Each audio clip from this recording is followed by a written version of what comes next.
राजस्थान की पूर्व मुख्यमंत्री वसुंधरा राजे को हाशिए पर रखने की कोशिश में बीजेपी के रणनीतिकारों ने उनके समर्थकों के टिकट जमकर काटे हैं। 41 उम्मीदवारों की सूची में 29 लोगों को पहली बार चुनाव लड़ने का मौका मिला है। 7 सांसद भी चुनाव मैदान में हैं, लेकिन वसुंधरा राजे के खेमे के माने जाने वाले नेताओं ने भी ताल ठोक दी है। चुनाव मैदान में उतरने का न केवल मन बनाया है बल्कि ऐलान भी करने लगे हैं। जयपुर के सूत्र बताते हैं कि 41 विधानसभा सीटों में से 18 से अधिक पर बीजेपी के बागी पार्टी के लिए मुसीबत खड़ी कर सकते हैं। इनमें कम से कम 8 सीटों पर राजे खेमे के माने जाने वाले प्रत्याशी कड़ी चुनौती दे सकते हैं। राजस्थान में नाराज पार्टी के नेताओं को मनाने के लिए राष्ट्रीय महासचिव अरुण सिंह खुद मैदान में उतर गए हैं। जयपुर में उन्होंने तमाम नेताओं से बातचीत की, कुछ को फोन पर मनाने का प्रयास किया। इस बीच वसुंधरा राजे मौन है। वो इस समय एक अनुशासित नेता की तरह व्यवहार कर रही हैं, जबकि केंद्रीय मंत्री गजेंद्र सिंह शेखावत, संगठन महासचिव चंद्रशेखर, प्रदेश की सह प्रभारी विजया रहाटकर, उपनेता प्रतिपक्ष सतीश पूनिया, चुनाव प्रबंधन समिति के संयोजक नारायण पंचारिया समेत तमाम नेता बागियों को मनाने में जुटे हैं। बीजेपी अध्यक्ष जेपी नड्डा और अरुण सिंह ने पूर्व उपराष्ट्रपति भैरों सिंह शेखावत के दामाद नरपत सिंह राजवी से बात की। केंद्रीय मंत्री कैलाश चौधरी को भी नेताओं की नाराजगी दूर करने के लिए जिम्मेदारी दी जा रही है। नारायण पंचारिया समेत तमाम बीजेपी नेता 41 सीटों के प्रत्याशियों को लेकर जितना उत्साहित है, उनके लिए उससे अधिक चिंता चुनाव लड़ने की घोषणा कर रहे बीजेपी नेता हैं।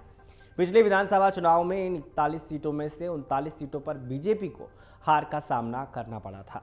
वसुंधरा राजे सरकार में मंत्री रहे सूत्र का कहना है कि इस बार 39 में से 2 दर्जन से अधिक सीटों पर हमारे प्रत्याशियों के जीतने की संभावना बन सकती थी, लेकिन बीजेपी के राष्ट्रीय नेताओं ने राजस्थान में पिछले 5 साल से दुविधा को बढ़ावा दिया।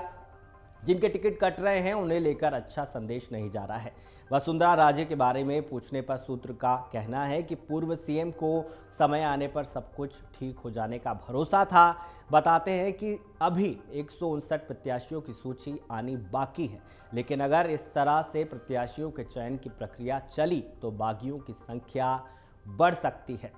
वसुंधरा के करीबियों का कहना है कि संघ के नेताओं को भी दिल्ली से जयपुर भेजने की स्थिति कम रास आ रही है। हालांकि वसुंधरा राजे टिकट बंटवारे को लेकर सार्वजनिक तौर पर कुछ नहीं बोल रही हैं।